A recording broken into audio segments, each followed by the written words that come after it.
Maawa ka sa akin. Tatang, maawa ka sa akin. Napatay ang 4 na matatapat kong alagad ng dahil sa kapabayaan mo. Wala akong kasalanan. Wala akong alam sa nangyari. Tinako nilang pangako. Hindi ko nga alam kung paano sila napatpat dito. Noong tanggapin kita para maging alagad ko, at nang binyagang kita, alam mo ang batas na sinusunod natin. Buhay sa buhay! Buhay sa buhay! Buhay sa buhay! Buhay sa buhay! Patawarin mo na ako. Naging matapat naman ako sa iyo. Buhay sa buhay! Buhay sa buhay! Buhay sa buhay! Buhay sa buhay! Buhay sa buhay! Buhay sa buhay! Buhay sa buhay!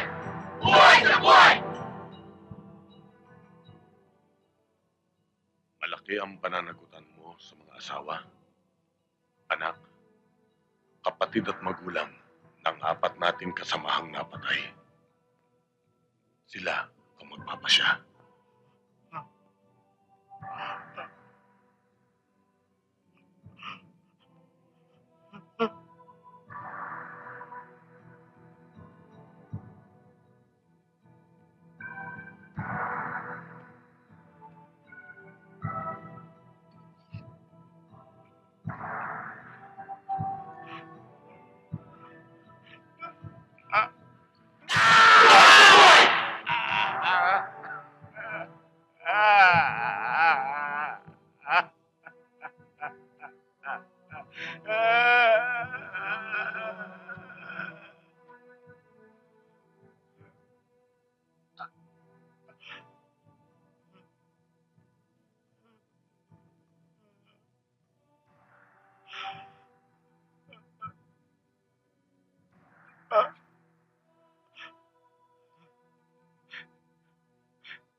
Salamat.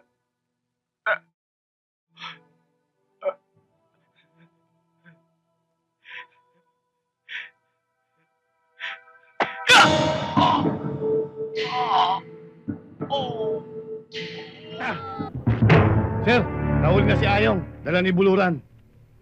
Nasaan? Nandyan. Naunahan na naman tayo ng buluran na yan. Tara!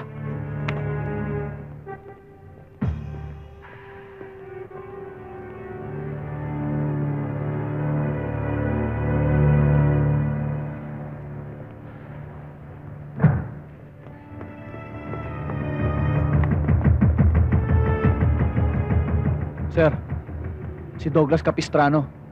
Alias Ayong, ah. Police killer, ah. Tingnan natin ang tigas mo ngayon. Sige, kulong yan. Oh, kulong niyo daw! Hindi pa tayo tapos, Buluran. Sige na, sige na. Tandaan mo yan! Sige na. Ayan, Sige na. may bigote. Mabawian kita! Hindi pa tayo tapos! Uubusin ko ang pamilya mo! Tandaan mo yan! Hindi ka na! Uubusin ko ang pamilya mo! Babalikan kita! Babawian kita! Makinig kayong mabuti. May magandang balita ako sa inyong lahat. Ang napili ng Eastern Rotary Club ng Maynila na outstanding citizen. Walang iba, kundi si Sergeant Buluran.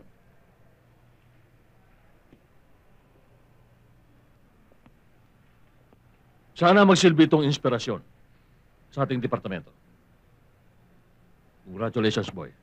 Thank you, sir. Hep hep! Hooray! Ano ba? Hooray! Hep hep! Hooray! Hep hep! Hooray! Lad! Oh. Eh, parang pamilyar mukha nito sa akin, ah. Oh, Sarento, pakibook nga to. Bakit? Nahuli namin Ano ba ginawa niyan? Ha? Dating gawi. Ha? Natcher. Ano pangalan mo? Sumagot ka! Ano pangalan mo? Tigas, ha? Sige. Kulong na yan. Liga. Bugbog ka ngayon. Sir, siya ho. Siya ho yung mahal sa inyo. O ba si Dodong? Sir. Halika. Mabigat ang binibintang mo, bata.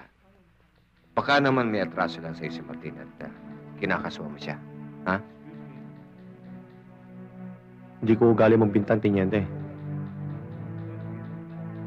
Talagang malaki lang ang atraso nila, sir. Hindi lang naman ho sa akin pati rin sa mga magulang. Ng mga bata naging suga pa dahil sa...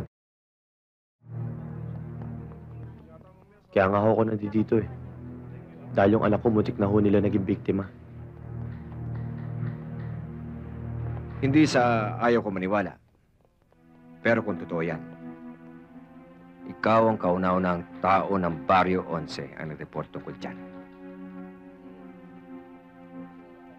Paano naman ang magsasalta sa taong naunahan na ng takot? Iniisip ko nga ho Baka may pulis na nagbibigay ng proteksyon sa mga grupo ni na Martin. Dahil sobra na hong garapal at lantara na silang nagbibenta ng mga... Wala na hong kinatatakutan Baka nga ho pati pulis. Bantay na nila. Hayaan mo. Pag natuklasan kong totoong sinasabi mo, ang totoong pulis na nagbibigay ng proteksyon sa mga sindikatong yan, ikaw ang makakalam, titimbre ko sa'yo kung sino-sino sila. Pero ingat lang, bata. Medyo mabigat ang kinakalaban mo. Halang ang kaluluwa at walang sinasanto ang mga taong yan. Baka pati pamilya mo madamay. Bagong salta.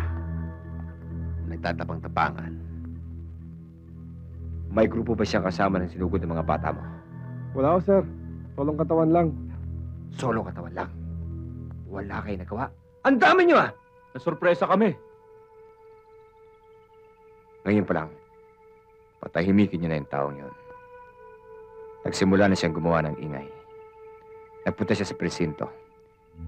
Inireport sa akin sa Barrio 11.